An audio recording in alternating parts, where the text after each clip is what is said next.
यह कहानी आपको धार्मिक ज्ञान के सागर में स्नान करने को विवश कर देगी।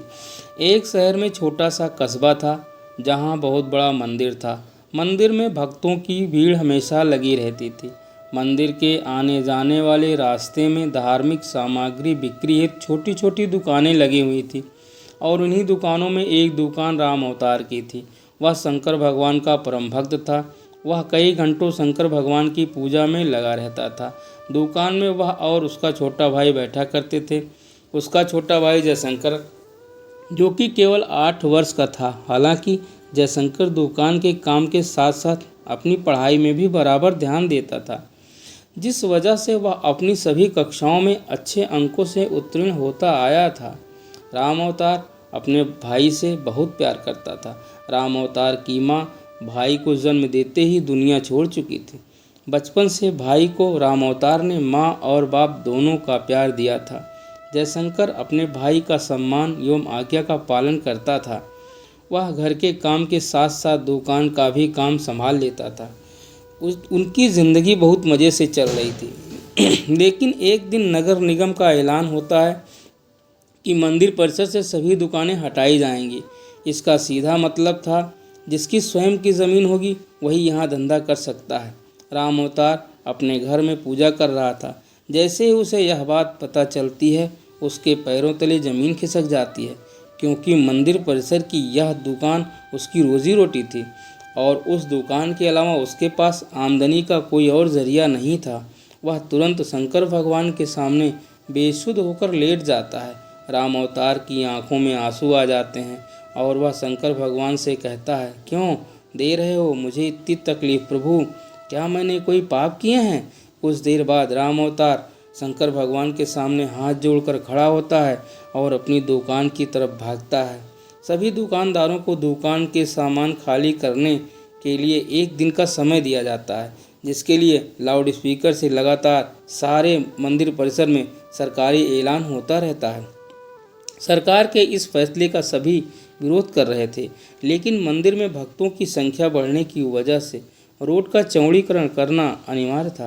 हालांकि प्रशासन ने मंदिर से थोड़ा दूर एक सरकारी ज़मीन में दुकानें बनाने की इजाज़त दे दी थी, लेकिन उन ज़मीनों को लीज पर दिया जाना था और लीज की रकम लगभग ज़मीन की कीमत के बराबर ही पहुंच रही थी, जो कि राम अवतार की पहुंच से बाहर थी।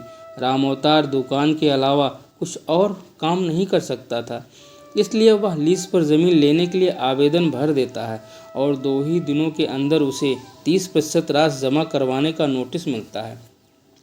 उसने कई सालों से दुकान से पैसे जमा कर जोड़े थे, इसलिए उसके पास लगभग आधी राशि तो उपलब्ध थी। इसलिए वह 2 दिन के अंदर 30% रकम जमा करवा देता है और बाकी का बचा हुआ 15 दिनों के अंदर जमा करवाने का समय दिया जाता है। राम अवतार अपने भाई से कहता है, भाई हमें ये ज़मीन कुछ भी करके लेना होगा। मेरे पास आधे ही पैसे हो पा रहे हैं, बाकी पैसों के लिए हम बैंक से लोन ले लेते हैं। जयशंकर उम्र में छोटा जरूर था, लेकिन वह बहुत समझदार था। वह अपने भाई की बात से सहमत हो जाता है। राम अवतार अपने भाई को लेकर बैंक पहुंच जाता है और प्रबंधक के पास जाकर लोन के लिए आवेदन देता है। बैंक प्रबंधक उससे कहते हैं कि हम आपको बैंक लोन तभी दे सकते हैं जब कोई ऐसा व्यक्ति आपकी गारंटी दे जिसका खाता हमारे बैंक में हो। राम अवतार इस बैंक से संबंधित किसी व्यक्ति को नहीं जानता था। वह यहाँ पहली बार आया था। राम अवतार हताश हो जाता है और वह बैंक के बाहर सर पर हाथ रखकर बैठ जाता है। तभी उसके पास एक व्यक्ति तिलक लगाए पहुँचता है। वह जयशंकर को एक चॉकलेट देता है और राम अवतार से पूछता है, क्या बात है, आप परेशान लग रहे हैं? राम अवतार अपनी समस्या उसके सामने रख देता है। तभी वह व्यक्ति कहता है, बस इतनी सी बात है, चलिए मैं आपकी गारंटी देता हूँ, मेरा भी खाता इसी बैंक में है। यह आवाज़ सुनते ही राम अवतार के चेहरे में चमक आ जाती है। वह जल्दी से अपने कागज़ लेकर बैंक के अंदर दोबारा चल देता है। राम अवतार अंदर पहुंचकर बैंक प्रबंधक के सामने गारंटी के तौर पर इस व्यक्ति को प्रस्तुत कर देता है और सारी प्रक्रिया होते ही राम अवतार को बैंक से लोन मिल जाता है। लोन मिलते ही वह भोले बाबा को प्रणाम करता है और ज़मीन का पंजीकरण करवाने के लिए राशि नगर निगम में जमा कराने पहुंच जाता है। राशि जमा होते ही राम अवतार को ज़मीन दे दी जाती है। 2 दिनों के अंदर राम अवतार लकड़ी की दुकान बनवा लेता है। राम अवतार दुकान के अंदर सबसे पहले शिव की मूर्ति स्थापित करता है और इसके बाद अपने धंधे की शुरुआत कर देता है। उसे लोन चुकाने का टेंशन खाया जा रहा था। राम अवतार की दुकान सबसे आखिरी में थी, इसलिए उसकी दुकान में कम ग्राहक पहुंचा करते थे। वह इतना भी पैसा नहीं कमा पा रहा था कि उसके प्रतिदिन के खर्चे पूरे हो सके।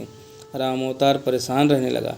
एक दिन उसकी दुकान में वही व्यक्ति फिर से आते हैं जिन्होंने बैंक में उसे लोन की गारंटी दी थी। उन्हें देखते ही राम अवतार अपनी दुकान में बैठने को कहता है और जल्दी से उनके लिए चाय नाश्ते का प्रबंध करता है।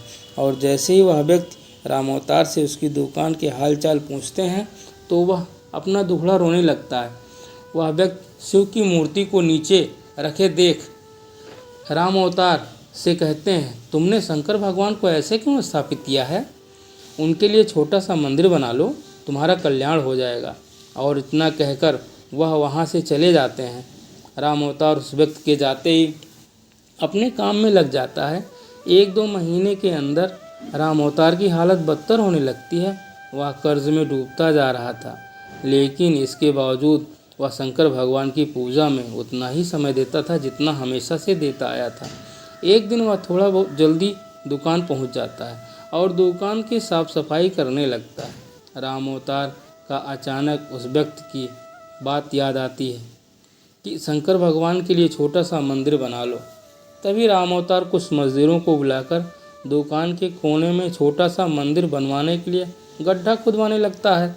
लेकिन बहुत प्रयास करने के बाद भी उस जगह पर गड्ढा नहीं हो रहा था और जब मिट्टी हटाकर मजदूर देखते हैं तो वह दंग रह जाते हैं। उन्हें एक विशाल शिवलिंग की ऊपरी हिस्सा दिखाई दे रहा था और जैसे ही वह किनारे किनारे मिट्टी हटाते हुए गहराई तक जाते हैं तो सभी के पसीने छूट जाते हैं, क्योंकि यह कोई साधारण शिवलिंग नहीं था। इसका आकार बहुत विशाल था और इसका पत्थर फौलाद से भी मजबूत था। शिवलिंग निकालते ही दुकान के चारों तरफ से हजारों लोग की भीड़ जमा हो जाती है। दूर दूर से लोग वहां शिवलिंग देखने पहुंच जाते हैं। शिव की इतनी बड़ी मूर्ति ज़मीन के अंदर से निकलते ही खनिज विभाग के लोग उसे जब्त कर लेते हैं। शिवलिंग को मंदिर की संपत्ति मानकर मंदिर में स्थापित कर दिया जाता है, लेकिन मूर्ति निकलने की वजह से राम अवतार की दुकान की कीमत आसमान छूने लगती है। सभी ग्राहक उसी दुकान से सामान लेने के लिए लाइन लगाने लगते हैं। दरअसल लोग उस ज़मीन को शिव जन्मभूमि का अंश समझने लगते हैं। महाकाल की महिमा ने राम अवतार का जीवन बदल दिया और इसी के साथ कहानी समाप्त होती है। शिव महिमा यानी महाकाल, महाकाल का अनेक नाम, जैसे भोलेनाथ, शंभू, नीलकंठ और ना जाने ऐसे कितने नामों से पुकारते हैं।